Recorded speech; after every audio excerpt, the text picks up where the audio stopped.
Hey, good day, everybody. Dave Walker here again with the B2SMB Institute. And as promised, another segment in our sessions that we've partnered with Accenture to bring forward thought leadership on some key areas that I think impact all of us in the B2SMB brand space in 2022 and really beyond. And so today we're going to talk about that mythical beast called scale. And by scale, I mean both the noun and the verb. I think we're going to talk about it in both dimensions. And joining me for this conversation are, first of all, Julien Cahen. Julien, welcome. Thank you. Glad to be here. And Louise Barrere, welcome. Thanks for coming. Hi, Dave. Thanks. Why don't you both just do, Louise, starting with you, why don't we just do a quick background on who you are and what you do at Accenture before we dive in? Sure. Yeah, thanks. My name is Louise Barrere. I'm a managing director within Accenture's Applied Intelligence organization, and I focus on SMBs. So I'm really passionate about how we help our clients to help SMBs scale and grow and digitize. And, you know, when we think about SMBs, they make up almost half of our economy. So when we can help SMBs win, everyone wins. And so I just think it's a great area to focus on, and I enjoy all the time I get to spend helping our clients help SMBs grow. Awesome. And Julien, how about yourself? Yeah, so I'm a strategy lead for digital insight sales. I'm actually from N3, part of Accenture, a recent acquisition of Accenture. And we focus in digital insight sales services, targeting multi-segments, direct and through partners. So a lot to say about SMB, obviously. Terrific. Give us a little quick primer on N3. You were one of the founders at N3, correct? I've been at N3 for 10 years. Yes, I was at N3 when there were 70 employees. We were a startup, and we've grown over the years, working a lot with technology companies, cloud, SaaS space, and helping them through that sales transformation, which is really, really interesting. And obviously that coincides with all the good conversation you are having on the SMB space. So very, very happy to be here. Well, appreciate your background and built, and I think it's you're be an important contribution to the conversation today. So the subject is success in the business to small business space, particularly as it relates to scale. And as it relates to scale as both a noun, as in you can manage the many millions of small businesses that are your potential customer base, and scale as a verb in the process of how you get there, of how you go from 10 customers to 1,000 customers to 100,000 customers to 1 million customers. And I think that is top of mind all the time, I think, for every executive in the B2SMB space, because the total available market just on an individual by individual basis is so massive and made up of so many snowflakes. What is so different? I mean, I believe firmly that business to small business, B2SMB, is entirely different than B2B and different than B2C. But from your perspective, Julien, how is it really different? Yeah, so I think without a doubt, it's probably the audience, meaning more specifically the decision maker. Who are you talking to? And I'll tell you why. So when you're an enterprise selling to other enterprises or corporate account, you can get away with what I call product selling. And of course, I would never recommend it, but it's a sales engagement that focuses on features and functions. And let's be honest, in the enterprise and corporate space, the buyers on the other side are probably technicians. Well, I call them business operators. So just to give you a little context or an example, if you sell a piece of software, you're an enterprise selling a piece of software to large customer and corporate account. The decision maker on the other side, or the demand unit, will most likely be an IT department. The IT department are made up of experts. They most likely went to school to study IT. They're passionate about IT. And so when you approach them with the feature function conversation, they obviously welcome it. and they are very interested about this topic. Now, when you target an SMB, which is totally different, the decision maker on the other side for the same piece of software is probably going to be an office manager. And for even smaller SMB, is going to be the CEO. And are they passionate about IT? Probably not, right? They're passionate about their business and their practice. And so you have to be, and this is a critical takeaway for us, when you sell into SMB and when you want to drive success into SMB, you have to elevate the conversation to what I call solution selling, which is focusing on the pain points and gaps that those decision makers are trying to address. What are the things that keep them up at night?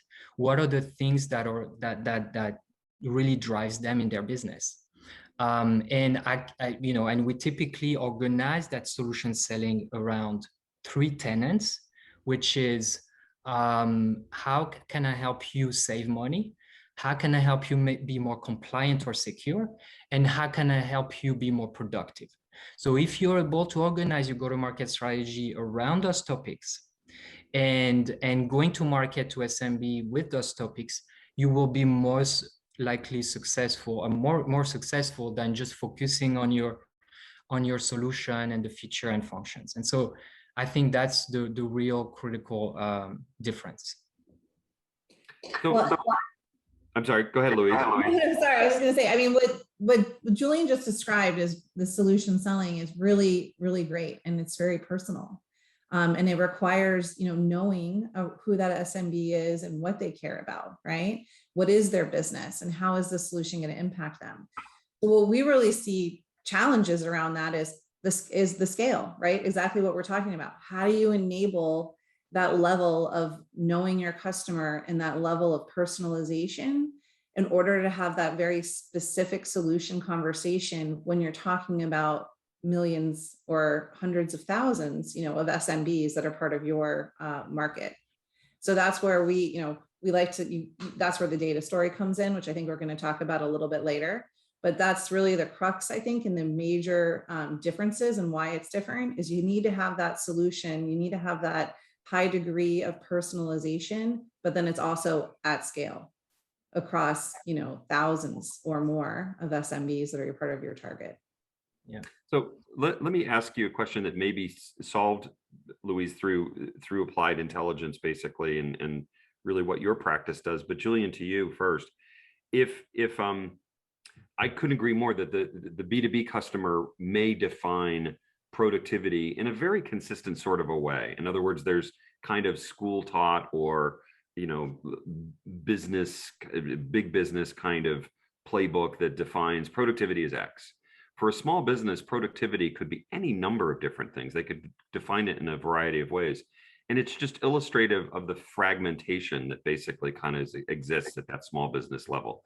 So how from a scale standpoint, how does an enterprise really approach that potentially fragmented tenet of productivity being a key value proposition in the selling process?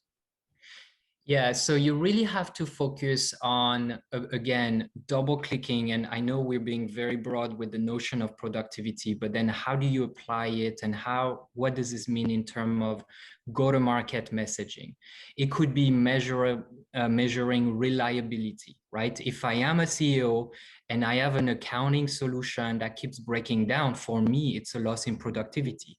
So this is a direct effect or the direct impact on productivity, and being able to message the reliability of your solution and to quantify it is how you will be able to address this. Maybe it's a matter of effectiveness, maybe it's task optimization because you're selling a solution or service that helps with the optimization, but you always have to ask yourself, whether it's cost, security, compliance, or productivity, or the things that are a real burden on that CEO.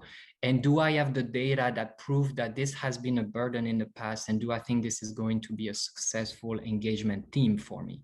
Mm-hmm. Yeah. It makes a ton of sense.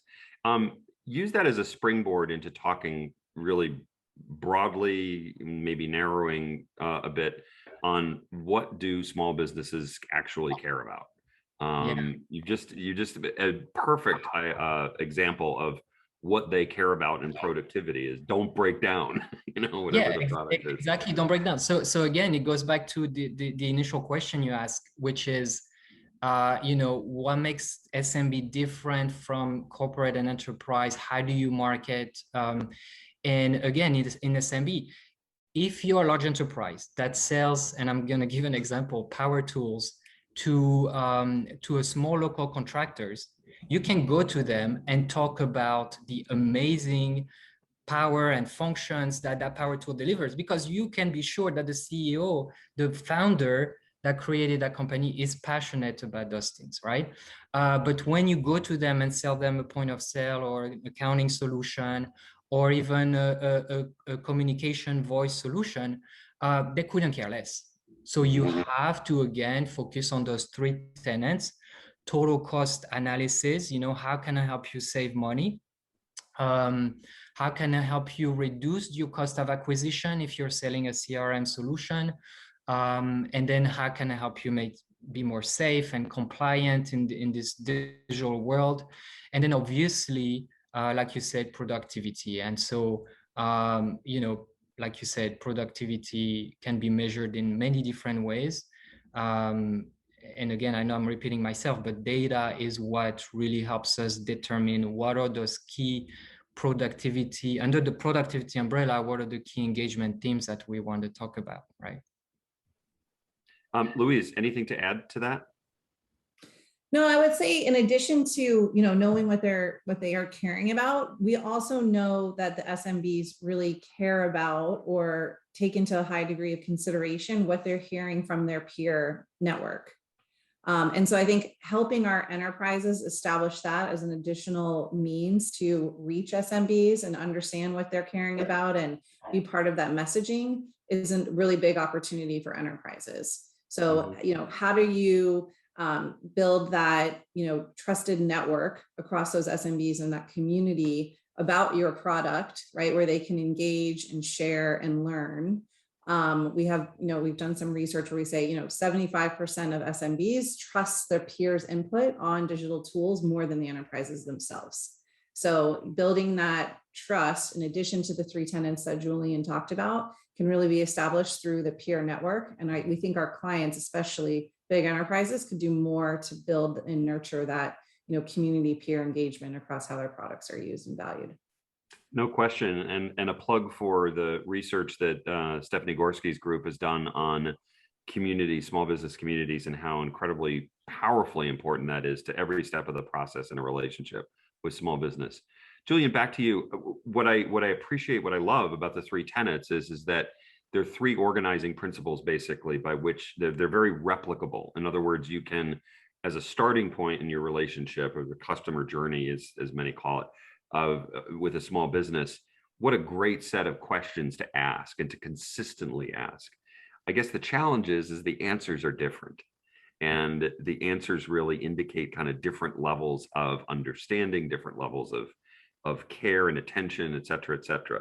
So take us through how you then cope with the fragmented answers to those three terrific starting point questions.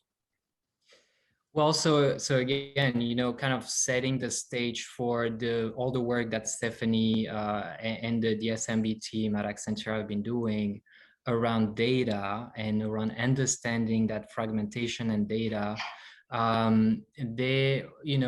We call it the if, what, and how of data, right? So, and from experience working with clients, I think enterprises have the means to build pretty sophisticated data strategy.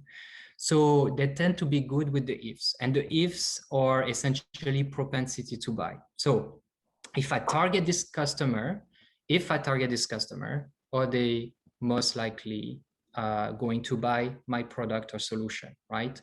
So the targeting usually is an effort that enterprises really know how to do when it comes down to targeting SMB. The what is propensity to engage on what topic, talking about what message or what product. And that, gets a little bit more tricky because you have to obviously define your solution areas, your engagement themes, and what you're going to be messaging. And again, we need to be able to leverage data to do that and to give you the power to inform the engagement themes and go-to-market strategy. And lastly, the how, which is really where we see that most clients, most enterprises, they don't do, which is how do I want to engage with my customer? Which is where we think and we see most of our clients and enterprises kind of fail to do, which is using data to inform how am I going to engage with my SMB customers or prospects. And this goes back to the bigger theme of this conversation today, which is that obviously there is huge amount of fragmentation within SMBs, and you cannot have a single channel, a single engagement method targeting SMB. There will be preferences, and just to be very tactical, there will be SMBs and decision makers that want to engage with you through emails. There are some that will want to engage with you through an inside sales team. They will want some of them that will want to engage with you through a digital self-serve platform, right? And you cannot make assumption or let your initial kind of economics guide this without first looking into those preferences from the SMB. And it goes back to that bigger concept that you probably discussed with Stephanie of digital maturity. High digital maturity SMB will want to engage in this kind of digital environment, consuming self-serve resources and go through a transaction on their own. They actually prefer that rather than talking to a seller. But there are SMBs out there and that will prefer a conversation with an actual representative or a success manager. And so what are those differentiated methods that you want to deploy? It's kind of up to you, but be sure that as you design your data strategy, you don't just focus on the if or the what, but you also focus on the how, and you let that data inform that SMB engagement. And Louise, probably overstressing your job title of applied intelligence, which I love. I love that title, by the way, applied intelligence, not just intelligence, but we actually use it. What are those touch points that Julien referred to that are how do you hook into those to really create those indicators on how to operate basically with so many different kinds of customers? Yeah, I mean, so he talked about the propensity to buy, the propensity to engage, and then that how the engage is being done. When you're thinking about propensity to buy, we recommend looking at multiple data sources, right? Very much so enterprise clients are focused on what is happening with that customer on their platform or how they're engaging with their services. We really think it's important to look at a landscape, not only of what they're doing with you, but what is happening to them as a business. Are they growing? Have they been adding new jobs? What's happening to their community, especially with all the COVID and everything that's happening right now? We think it's really important to look at multiple data sources, not only what's happening, and how you understand the business and how, add that SMB and how they're engaging with you on your platform or using your services, but what's happening to them as a business. Are they growing? We can also really look for those digital savviness signals around, what is their website looking like? What kind of technology are they using to run their business? What kind of language are they using about their business? What is their own social media presence looking like? All of those types of signals can really indicate that digital savviness that can then indicate that propensity to engage or how to engage as well. What are their preferences? So you can start to think about how you segment out your customers, not just by things like industry or size, but that mindset of what is happening to them. How do they want to be engaged with? what are their preferences? All of that needs to be very much part of your data strategy within, your applied intelligence aspects. But we use, different types of algorithms, different types of sources to do that really AI, ML driven approach, where we can find those hidden signals that you might not necessarily see when you're looking across all of your SMBs. So then when you've got that, understanding of your customers, you have that understanding of how they want to engage and what their preferences are, that's how you can really drive the recommended, treatments and experiences and how they see you and your business as an enterprise and how they engage with you. So that's what really can create that personalization that you can achieve at scale while you're trying to, be able to engage with many SMBs and help them be successful at an individual level. And that's both the noun and the verb of scale, right? And I think that, so I really appreciate what you're saying. I want to step back for a minute and ask, for most enterprises that are challenged with scale, particularly in the small business space, they seem to be afraid of the fragmentation. And what you're describing is really, no, embrace it, because you have tools now and you have a framework in which you can harness that fragmentation and actually execute it efficiently. Is that a fair statement?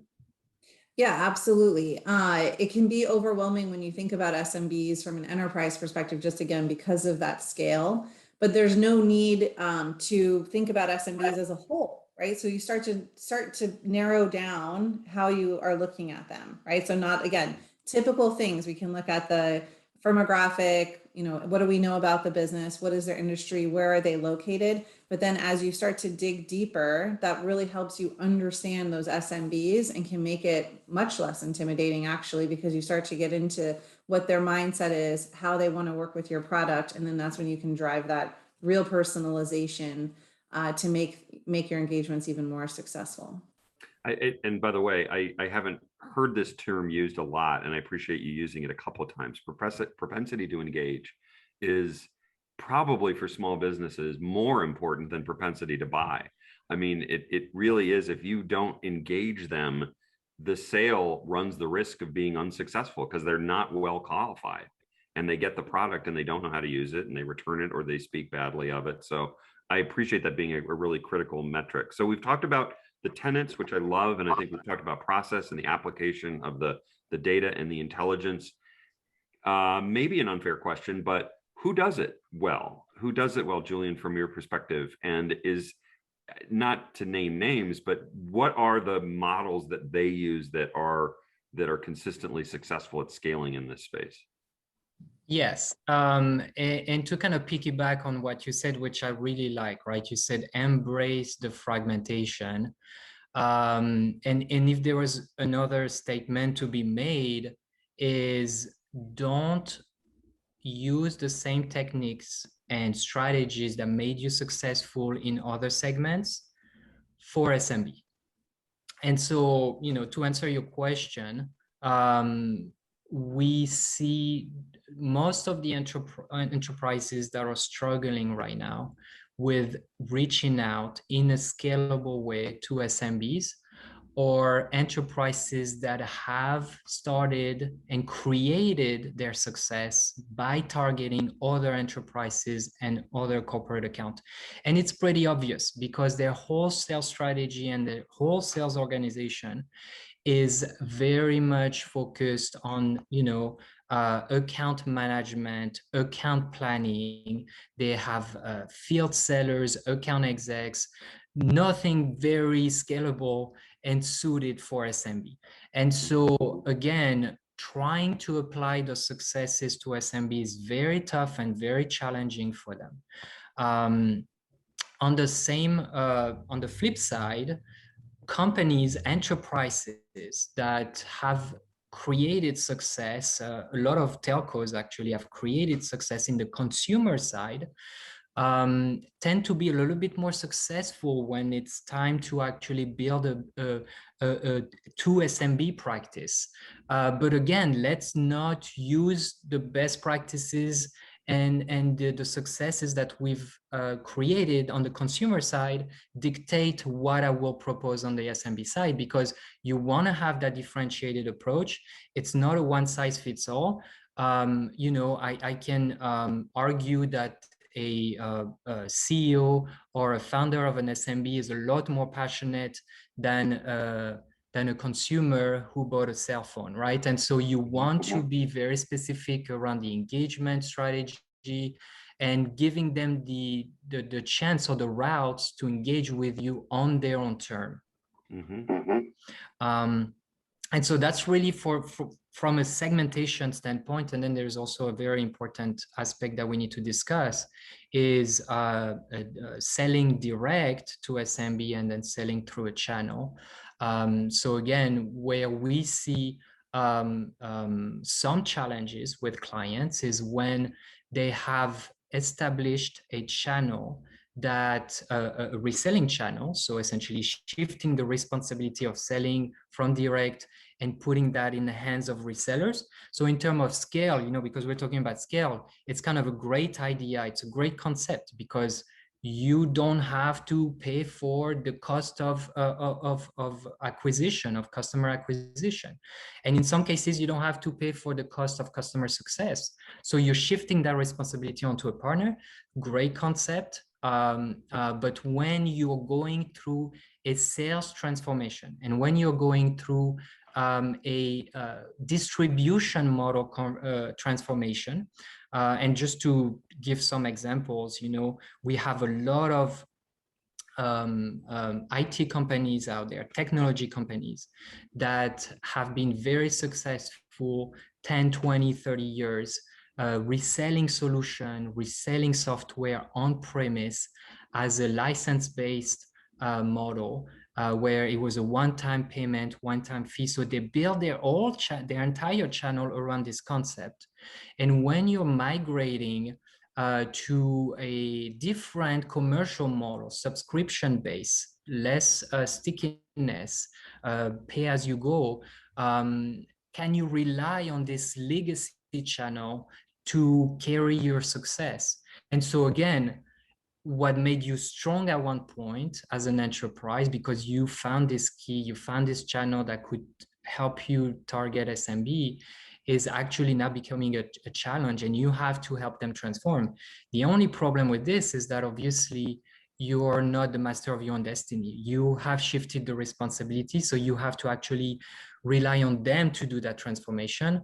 And there's a lot of conversation we can have around enablement of a channel from that point. Well, before we go to the channel conversation though, too, I would like Dave to talk about one thing too. Julien talked a lot about sales engagement and how the sales engagement has evolved. But I think one other really important piece is the product itself. So, you know, we know about 40% of enterprises actually have an SMB focused team. This is about having an SMB focused product and actually a fit for purpose built product. We see some enterprises that aren't doing it well, who have more of a pared down version or a try then buy, or, you know, it's not an actual SMB product. What we're seeing success is a fit for purpose SMB product. So it's also important to have that in order to be successful and to do it well. One other aspect we see of those who are doing it well is trying to create a marketplace. We're seeing a ton of activity right now around these marketplaces that are geared for SMBs, so the SMB can go and have almost a one-stop shop experience to get all, you know, many of their needs met without having to, you know, try and corral across a whole bunch of different vendors or partners or providers. So I'd say two of the things we're seeing of who are doing it well and getting it right is actually having a fit for purpose SMB product. And then, you know, looking at this marketplace approach as well. Thanks for bringing that up, Louise. I mean, I think that's critical. Actually, one of the very first keynotes that we had back in October 2017 at our first Beat SMB Institute event was from Steve Ackland, who is the Chief Product Officer at GoDaddy. And he talked specifically about how they had to throw out all of their legacy learning in building websites on behalf of large companies to really, frankly, create not just a better form of delivering that capability to small business, but a DIY kind of component of that as well, that some small businesses declare they want it. So I think it's a really critical insight that it extends into product development as well, the approach. So then I would say a third then too is this low code, no code approach, right? So we're seeing we're seeing a huge uplift in that with our clients trying to create a product that can be used in this like low code, no code, requiring, very little to no configuration of their product to make it really easy for that SMB. To Julian's earlier point, that person using that SMB using that product is probably not an IT specialist, or maybe it's not, their regular day job, right? They're running their business by day, doing this digitization by night. It needs to be really easy to use. So this low code, no code approach with an SMB specific tailored product. That's another trend that we're seeing. Please join me in the mission of trying to explain to small businesses what low code, no code is. I think it's hard enough to try to explain to them what artificial intelligence and machine learning is. That's been the last 18 months an enormous challenge that I've seen. And I fully appreciate what low code, no code is, but I really want to make sure that small businesses have an opportunity to understand it. I'm not sure what it's going to ultimately be, because it is. I mean, it's so abstract these for them. plug and plays. Yeah, I mean, the easiest thing to think about too is the websites that are doing it really well. Like you said, like the GoDaddies. There's several platforms that are making it incredibly easy to build a website and build an app. And think about what an impact that can have for a small and medium business. All of a sudden, they're digital, they're online, they can start selling on e-commerce, digital payments platform accepted, and they can have their business on at all hours. Yeah, and Dave, if you don't mind me saying, I mean, this low code, no code, approach and concept and making sure that we deliver an SMB turnkey solution out of the box is a great concept. Obviously, we want to make it easy for the SMB, but it actually has some bottom line impact into your cost of acquisition and sale. We are here to talk about scale. This is how you scale, because the less time you will spend implementing and coding and in the pre-sale cycle, because the deployment of the solution is complex, the less time, the less costly your cost of acquisition will be, right? So you're actually helping yourself by simplifying your solution, and you're reducing your cost of acquisition, and you're helping yourself scaling, and not having a very long sales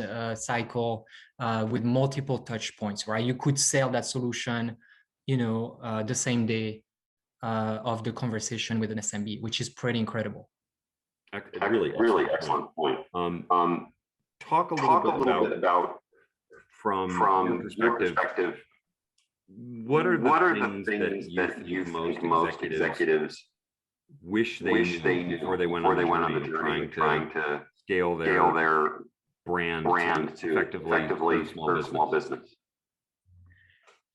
Yeah, I think so. So one big thing is I know we've talked today a lot about sales, right? Selling to SMB, but selling is not success.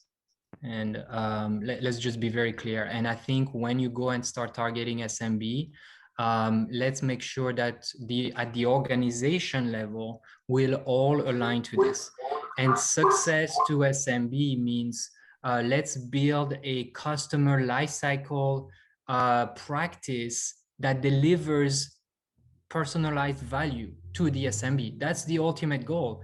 And it doesn't mean that you cannot sell without delivering value, right? You could deliver value while you sell to a customer, but you have to be very much focused on making sure that you're contributing to bettering their day, you're bettering their business, you're bettering their bottom line. And that should be at the center of it all. That's terrific. Louise, anything to add?